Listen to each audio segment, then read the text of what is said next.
नारायण लक्ष्मी नारायण नारायण नारायण भजमन नारायण नारायण नारायण लक्ष्मी नारायण नारायण नारायण भजमन नारायण नारायण नारायण लक्ष्मी नारायण नारायण नारायण। पहला अध्याय। एक समय नैमिषारण्य तीर्थ में शौनकादि 88,000 ऋषियों ने श्री सूत जी से पूछा, हे प्रभु, इस कलयुग में वेद विद्या रहित मनुष्य को प्रभु भक्ति किस प्रकार मिलेगी तथा उनका उद्धार कैसे होगा। इसलिए हे मुनिश्रेष्ठ, कोई ऐसा तप कहिए जिससे थोड़े समय में पुण्य प्राप्त होवे तथा मनवांछित फल मिले। वह कथा सुनने की हमारी इच्छा है। सर्वशास्त्र ज्ञाता श्री सूत जी बोले, हे वैष्णवों में पूज्य, आप सबने सभी प्राणियों के हित की बात पूछी है। अब मैं उस श्रेष्ठ व्रत को आप लोगों से कहूंगा जिस व्रत को नारद जी ने लक्ष्मी नारायण से पूछा था और श्री लक्ष्मीपति ने मुनिश्रेष्ठ नारद से कहा था। सो ध्यान से सुनो।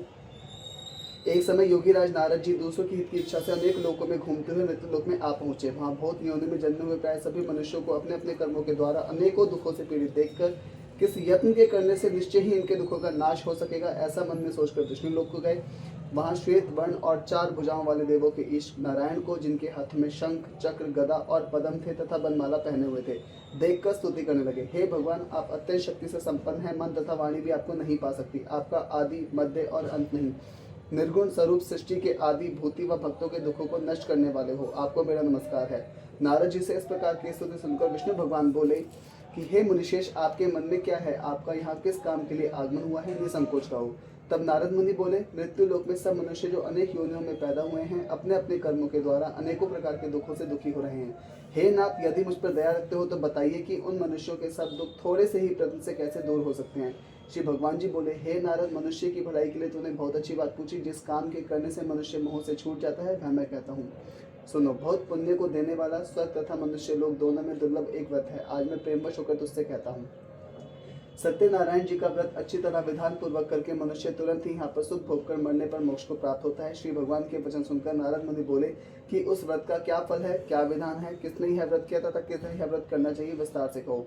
भगवान बोले, दुख शोक आदि को दूर करने वाला, धन धान्य को बढ़ाने वाला, सौभाग्य तथा संतान को देने वाला, सब स्थानों में विजयी करने वाला, भक्ति और श्रद्धा के साथ किसी भी दिन मनुष्य श्री सत्यनारायण की शाम के समय ब्राह्मणों और बंधुओं के साथ धर्मपरायण होकर पूजा करे, भक्ति भाव से सवाया दे, नैवेद्य केले का फल, घी, दूध और गेहूं का चूर्ण लेवे, गेहूं के अभाव में साठी का चूर्ण, शक्कर तथा गुड़ ले और सब भक्षण योग्य पदार्थ जमा करके सवाए पर अर्पण कर देवे तथा बंधु सहित भोजन करावे, भक्ति के साथ स्वयं भोजन करे, नृत्य गीत आदि का आचरण कर सत्यनारायण भगवान को स्मरण कर सब समय व्यतीत करे। इस तरह का व्रत करने पर मनुष्यों की इच्छा निश्चय ही पूरी होती है। विशेषकर कली काल में भूमि पर यही मोक्ष का सरल उपाय है। श्रीमन नारायण नारायण नारायण लक्ष्मी नारायण नारायण नारायण भजमन नारायण नारायण नारायण लक्ष्मी नारायण नारायण नारायण। दूसरा अध्याय। सूत जी बोले, हे ऋषियों, जिसने पहले में समय में इस व्रत को किया उसका इतिहास कहता हूँ, ध्यान से सुनो।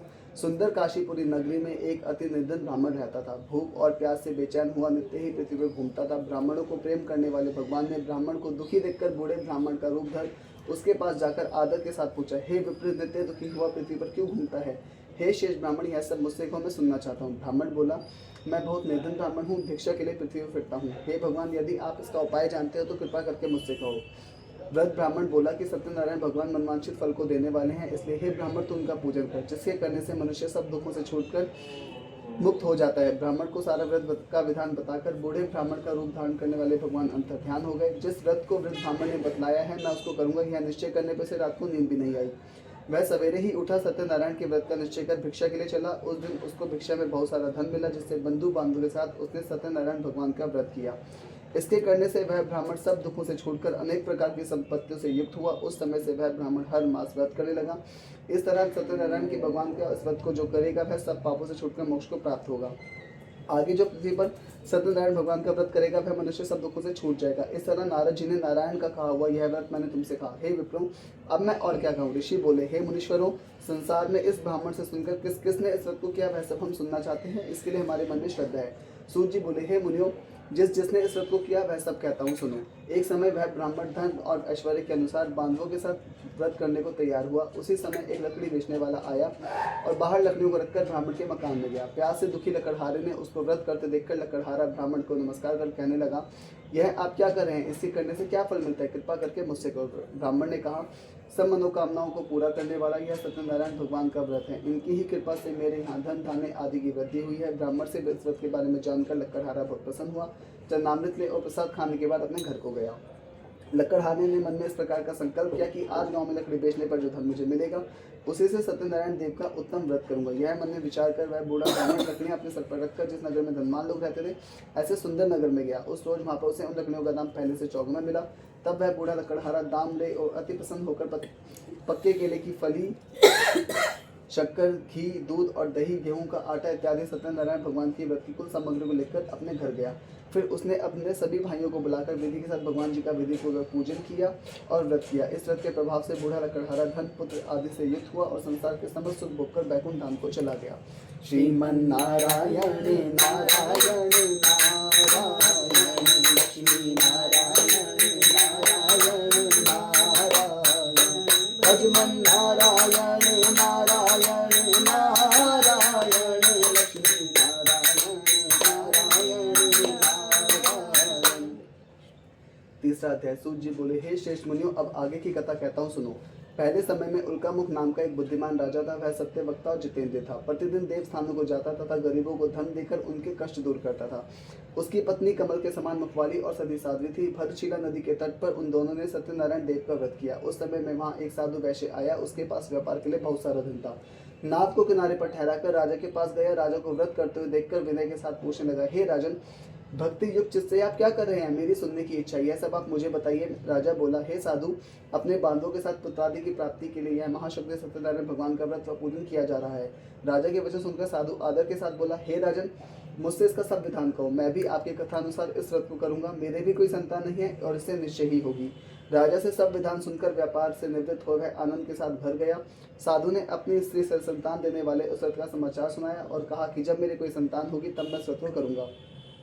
साधु ने ऐसे वचन अपनी स्त्री लीलावती को कहे। एक दिन उसकी स्त्री लीलावती पति के साथ आनंदित हो सांसारिक धर्म में प्रवृत्त होकर सत्यनारायण भगवान की कृपा से गर्भवती हो गई तथा 10वें महीने में उसके एक सुंदर कन्या का जन्म हुआ।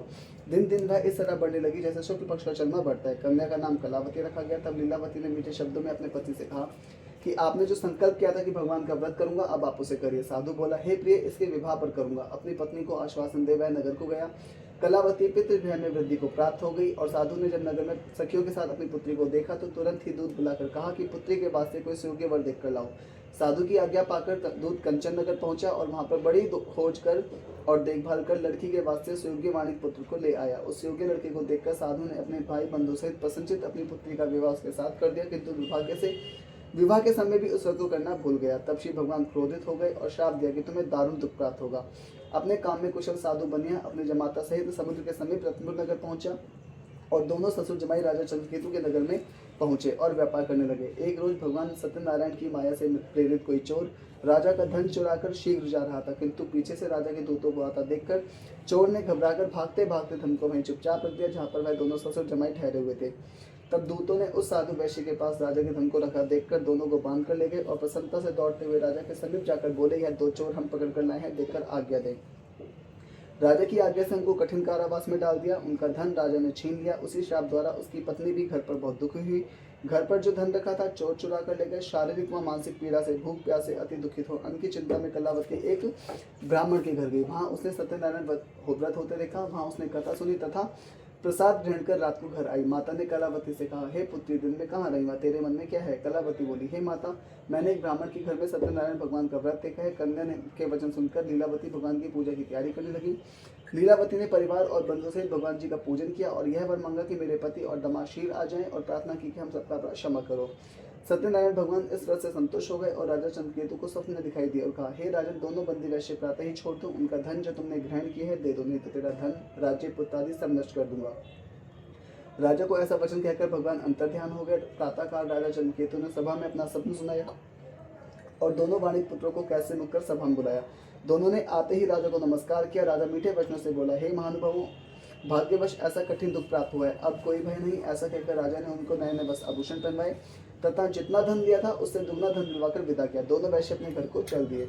श्रीमन नारायण नारायण नारायण लक्ष्मी नारायण नारायण नारायण भजमन नारायण नारायण नारायण लक्ष्मी नारायण नारायण नारायण।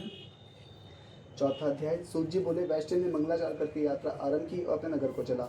उनके थोड़ी दूर पहुंचने पर दंडी व्यवसायी सत्यनारायण भगवान ने उनसे पूछा, हे साधु, तेरी नाव में क्या है? अभिमानी वाणी खसता हुआ बोला, हे दंडी, आप क्यों पूछते हो? क्या धन लेने की इच्छा है? मेरी नाव में तो बिल तथा पत्ते आदि भरे हुए हैं। वैश्य का कठोर वचन सुनकर भगवान ने कहा, तुम्हारा वचन सत्य हो।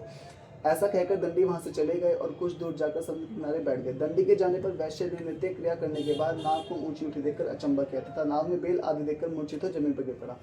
फिर मूर्छा खुलने पर बहुत शोक करने लगा। तब उसका दामाद बोला कि आप शोक न करें, यह दंडी का शाप है, अतः उनकी शरण में चलना चाहिए, तभी हमारी मनोकामना पूरी होगी। दामाद के वचन सुनकर वह दंडी के पास पहुंचा, अत्यंत भक्ति भाव से नमस्कार करके बोला, मैंने जो असत्य वचन आपसे कहे थे उसको क्षमा करो।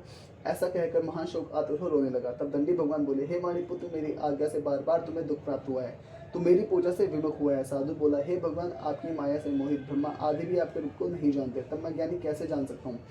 आप प्रसन्न होइए, मैं सामर्थ्य के अनुसार आपकी पूजा करूंगा, मेरी रक्षा करो और पहले के समान नौका में धन भर दो। उनके भक्ति युक्त वचन सुनकर भगवान प्रसन्न हो गए और उसकी इच्छा अनुसार वर देकर भगवान अंतर्ध्यान हो गए। तब उन्होंने नाव पर आकर देखा कि नाव धन से परिपूर्ण है। फिर वह भगवान सत्यदेव का पूजन कर साथियों सहित अपने नगर को चला। जब अपने नगर के निकट पहुंचा तब दूत को घर भेजा। दूत ने साधु के घर जाकर उसकी स्त्री को नमस्कार कर कहा कि साधु अपने दामाद सहित इस नगर के समीप आ गए हैं। ऐसा वचन सुनकर सती ने बड़े हर्ष के साथ सत्यदेव का पूजन कर पुत्री से कहा, मैं अपने पति के दर्शन को चाहती हूँ, कार्य पूर्ण करके शीघ्र आना। माता के वचन सुनकर कलावती प्रसाद छोड़कर पति के पास गई। प्रसाद की अवज्ञा के कारण सत्यदेव ने रुष्ट होकर उसके पति को नाव से पानी में डुबो दिया। कलावती अपने पति को नाव देखकर रोती हुई जमीन पर गिर गई। इस तरह नौका को डूबा हुआ तथा कन्या को रोता हुआ देखकर साधु दुखित हो बोला, हे प्रभु, मुझसे या मेरे परिवार से जो भूल हुई है उसे क्षमा करो। उसके दीन वचन सुनकर सत्यदेव प्रसन्न हो गए और आकाशवाणी हुई, हे साधु, तेरी कन्या मेरे प्रसाद को छोड़कर आई है, इसलिए इसका पति अदृश्य हुआ है। यदि वह घर जाकर प्रसाद खाकर लौटे तो उसे पति अवश्य मिलेगा। आकाशवाणी से ऐसा सुनकर कलावती ने घर पहुंचकर प्रसाद खाया। फिर उसने आकर अपने पति के दर्शन किए। तब वैश्य परिवार के सब लोग प्रसन्न हो गए। फिर साधु ने बांधवों सहित सत्यदेव का विधि पूर्वक पूजन किया। उस दिन से वह हर पूर्णिमा व संक्रांति को सत्यनारायण भगवान का पूजन करने लगा। फिर इस लोक का सुख भोग कर स्वर्ग को चला गया। श्रीमन नारायण नारायण नारायण लक्ष्मी नारायण नारायण नारायण भजमन नारायण नारायण नारायण लक्ष्मी नारायण नारायण नारायण। पांचवा अध्याय। सूत जी बोले, हे ऋषियों, और भी कथा कहता हूँ, सुनो। प्रजापालन में लीन तुंगध्वज नाम का एक राजा था। उसने भी भगवान का प्रसाद त्याग कर बहुत दुख पाया। एक समय वन में जाकर पशुओं को मारकर बड़ के पेड़ के नीचे आया। उसने भक्ति भाव से ग्वालों को बांधों सहित सत्यनारायण का पूजन करते दिखा। राजा देखकर भी अभिमानवश न वहां गया न नमस्कार किया। जब ग्वालों ने भगवान का प्रसाद उसके सामने रखा तो वह प्रसाद को त्याग कर अपनी सुंदर नगरी को चला गया। वहां उसने अपना सब कुछ नष्ट पाया तो वह जान गया कि यह सब भगवान ने किया है। तब वह विश्वास कर ग्वालों के समीप गया और विधि पूर्वक पूजन कर प्रसाद खाया तो सत्यदेव की कृपा से सब जैसा था वैसा हो गया तथा सुख भोग कर मरने पर सब लोग हो गया। जो मनुष्य इस परम दुर्लभ व्रत को करेगा, भगवान की कृपा से उसे धन धान्य की प्राप्ति होगी। निर्धन धनी होते हैं, बंदी बंधन से मुक्त होकर निर्भय हो जाता है। संतानहीनों को संतान प्राप्त होती है। सब मनोरथ पूर्ण होकर अंत में वैकुंठ धाम को जाता है। जिन्होंने पहले समय में सत्य किया उनके दूसरे जन्म की कथा कहता हूँ। व्रत शतानंद ने ब्राह्मण सुदामा का जन्म लेकर मोक्ष को पाया। उल्कामुख नाम का राजा दशरथ होकर वैकुंठ को प्राप्त हुआ। साधु नाम के वैश्य ने मोर ध्वज बनकर अपने पुत्र को आरे से चिरकर मोक्ष को प्राप्त किया। महाराज तुंगध्वज ने स्वयं भू होकर भगवान के भक्ति युक्त बनकर मोक्ष को प्राप्त किया। श्रीमन नारायण नारायण नारायण लक्ष्मी नारायण नारायण नारायण भजमन नारायण नारायण नारायण लक्ष्मी नारायण नारायण नारायण भजमन नारायण नारायण नारायण।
मैं किसकी, स्वामी शरण पड़ूं मैं किसकी।